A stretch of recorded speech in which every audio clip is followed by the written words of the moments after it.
Hey guys, it's me, Maddie. Woo, it's me. It's my face. Like you didn't just see my face in the other freaking thumbnail. Whatever. It's me. Um.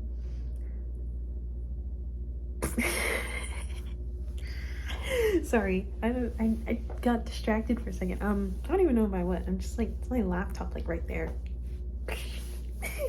Anyway, actually, I wanted to talk about something serious. Something serious. Gosh, the camera's that way. I don't know why I keep looking over here. It's so. Looking at myself is a lot easier than looking at the camera, I guess. Whatever. Anyway, serious time. Serious face. Okay, so what I wanted to talk about, it is Genshin and Honkai related. I'm still in my little niche field. I'm still in my little niche field of Genshin and Honkai. Whoop whoop, because it's the only thing I can play, except I suck at Genshin. But whatever. Let's talk. That's right. This is my first Let's Talk in God knows how long. But we're gonna do it. We're gonna talk, because this is something serious. I don't really follow the Genshin community that closely. Like, I peek in a little from time to time, but like, I don't really like the community. They're kind of nuts. But like, the Honkai community is more like fun, but like, communities in general, they like tend to take things out of hand. And they go a little too far, and it kind of ruins things for other people. And a perfect example of this is I'm gonna say this, okay? But please hear me out, okay? You gotta hear me out. You gotta let me finish first. One of the examples of this is the notion of queer coding the characters across both Genshin and Honkai. I'm going to focus mostly on Honkai because that is the field I'm more knowledgeable in.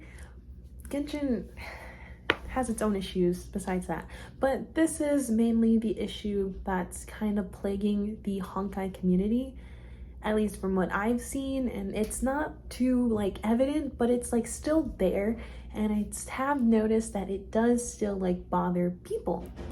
Like, I've had the conversation with people that I know that also play the game, and it also makes them uncomfortable.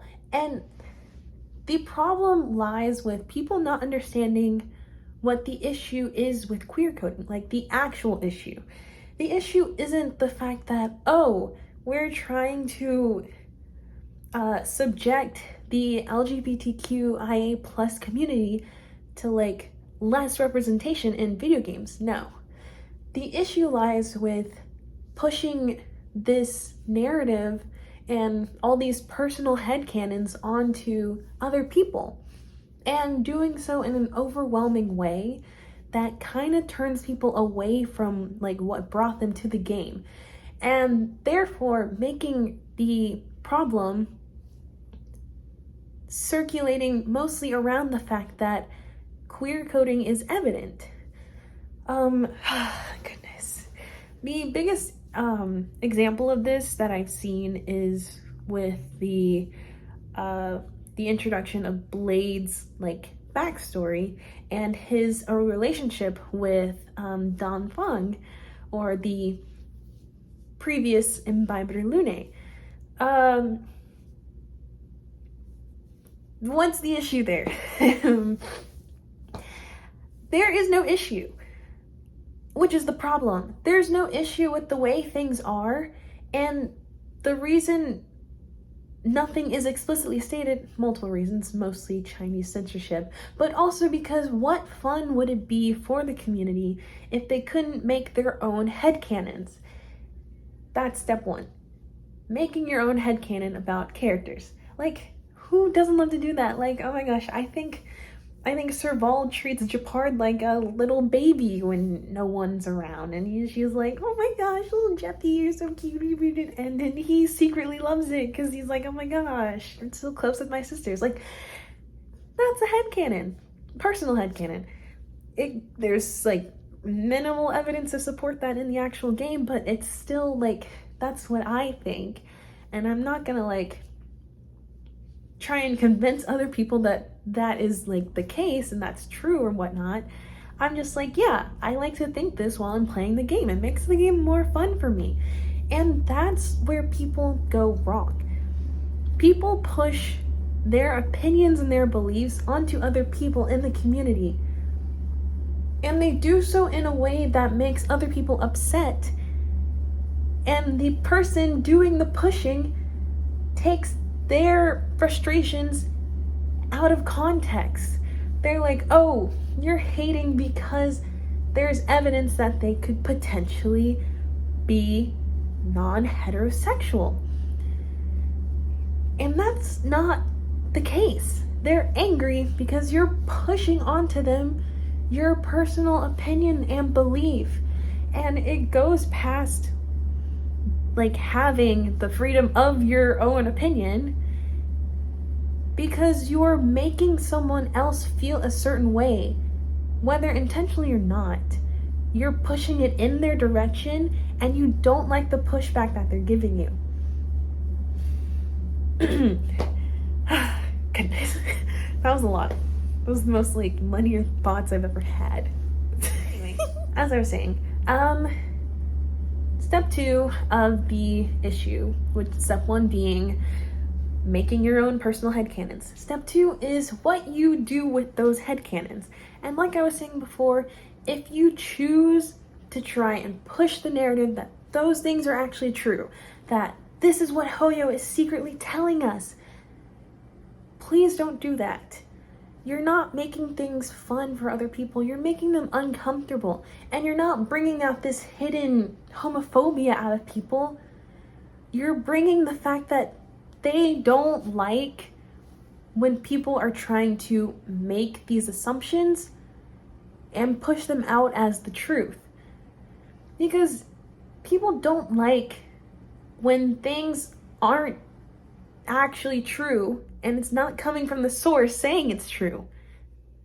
So of course you're gonna get some like negative feedback and like negative commentary on that. But that's what you're pushing out to other people in their eyes. And like, guys, it's the internet. You gotta like have some like common sense and some boundaries when you're saying certain things. Like, I get that's like kind of why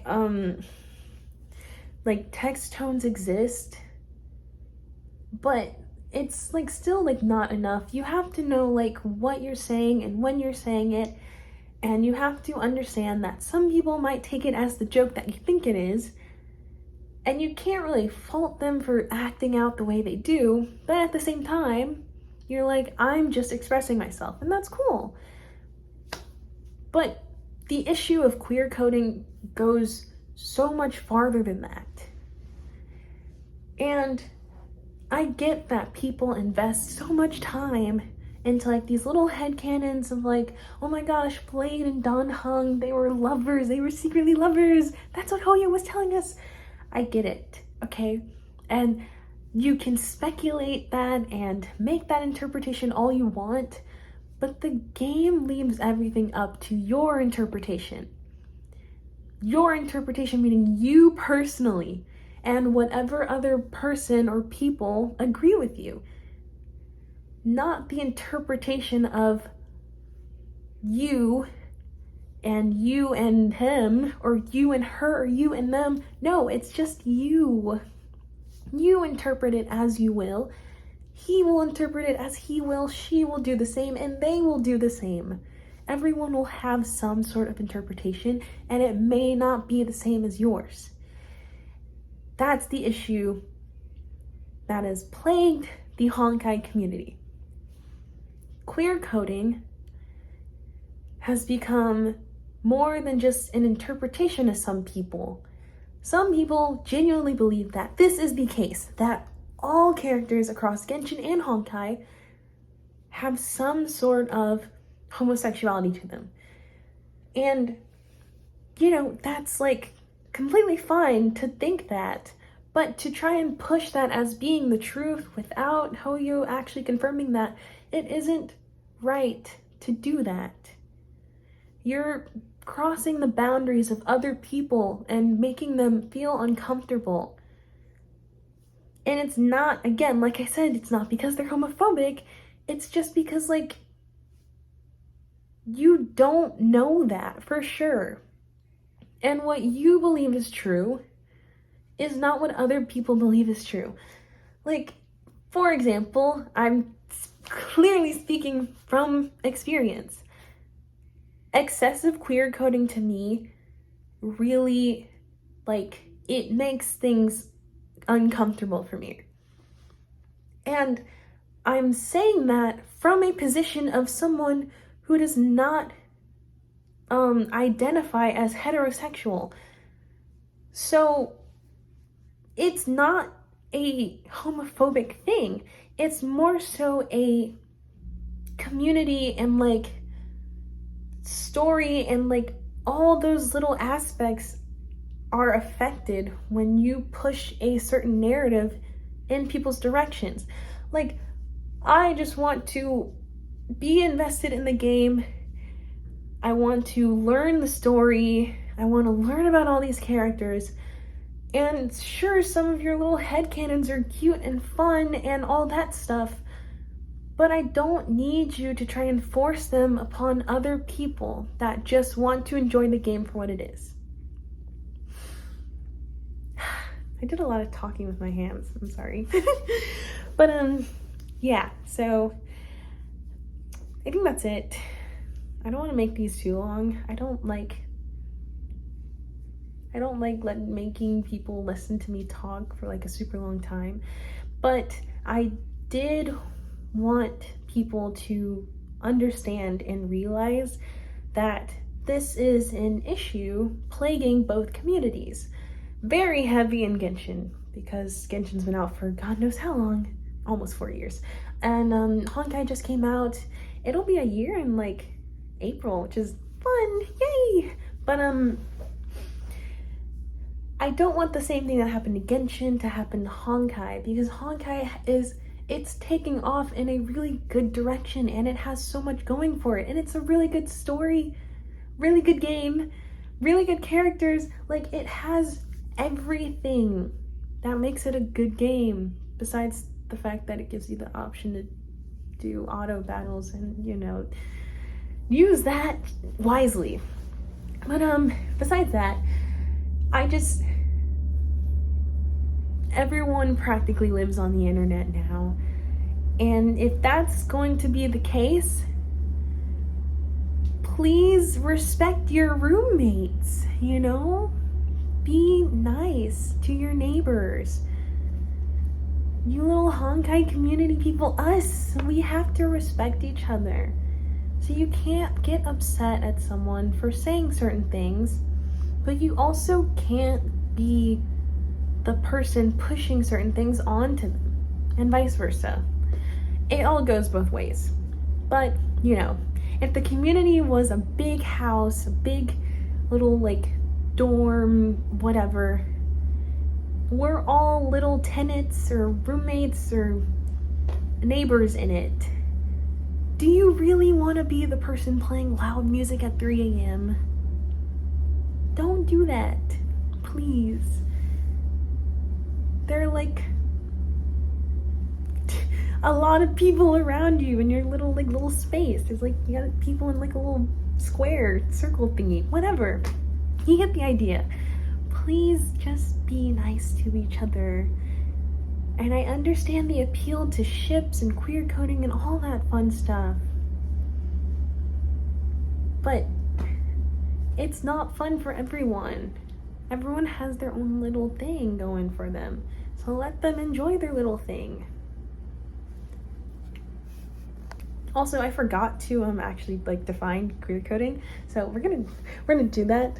I'm gonna just look up a definition. I'm not gonna try and like define it myself because I'm going to be God knows I'm gonna take like forever. So hey guys. Whoop. Remember when I said my laptop is like right here and I keep looking up at it? This is what I'm doing. I'm reaching over to type in my, oh my gosh. Okay, great. So the definition of queer coding: the subtextual coding of a character in media as queer. And in this case, we're talking about video games. So people interpreting a certain character as queer because the game is supposedly portraying them as such. That's what queer coding is. Now, I was referring to the process as queer coding, but like, so that you get the phrase ingrained in your head, because it's not going away and you need to know what it is. And you need to know what it is that you're doing, which is not okay. Hey? Cool.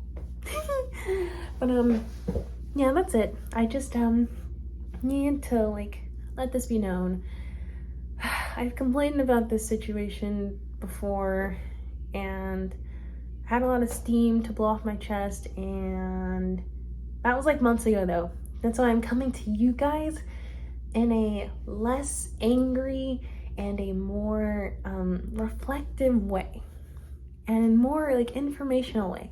Like, I want you to understand. I want you to understand. That's all. I'm not trying to, I hope you guys don't take this the wrong way. Please, please. That's why I said hear me out.